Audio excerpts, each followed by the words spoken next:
అల్లు అర్జున్ హాలీవుడ్లోనూ రాణించాలి ముఖ్యమంత్రి Revanth Reddy.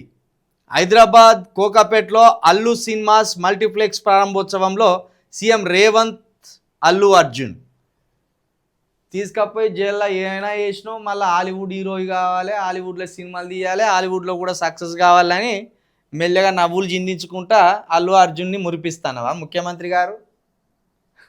Yeah cinema Pushpa 2 cinema release అయినప్పుడు ఆ తొక్కిసలాటలో పాపం ఇద్దరు ప్రాణాలు కోల్పోయింది.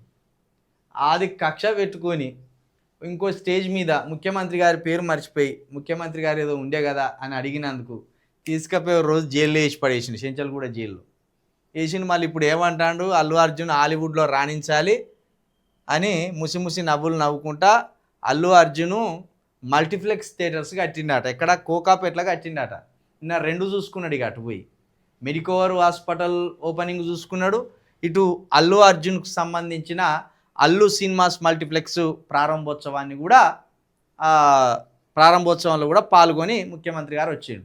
ఏం చెప్తానంటే మేము సినిమా చూడాలంటే హైదరాబాద్ కన్నా రావాలి, లేకపోతే కర్నూలు కన్నా పోవాలి, లారీలలో ఎక్కి నేను సినిమాకు పోయేది. నేను కృష్ణ ఫ్యాన్ను. సినిమా రంగంలో, తెలుగు సినిమా రంగంలో కృష్ణ గారే ఒక పెను విప్లవాత్మకమైన మార్పులు తీసుకొచ్చిండు. ఫస్ట్ ఈస్ట్మాన్ కలరు ఆయనది చేసిండు సినిమా, ఫస్ట్ కలర్ సినిమా ఆయన చేసిండు, ఫస్ట్ 70mm సినిమా ఆయన చేసిండు అని ఇక మొదలుపెట్టిండుగా. నేను కృష్ణ గారి ఫ్యాన్ కాబట్టి ఇవన్నీ నాకు తెలుసు. ఈ కృష్ణ గారు కొత్త విప్లవాలన్నీ సినిమా రంగంలో తీసుకొచ్చిండు అని ఎవరో స్క్రిప్ట్ రాసిచ్చినట్టున్నారు. ఆ స్క్రిప్ట్ని బట్టి మెల్లమెల్లగా చెప్పుకుంటూ వచ్చిండు. ఇక అందులో భాగంగానే ఇక నిన్న అల్లు అర్జున్ని పొగడము, అల్లు అర్జున్ తోటి సెకండ్లు ఇవన్నీ జరిగినాయి. పాపం అల్లు అర్జున్ ఇక ఏం చేయలేడు.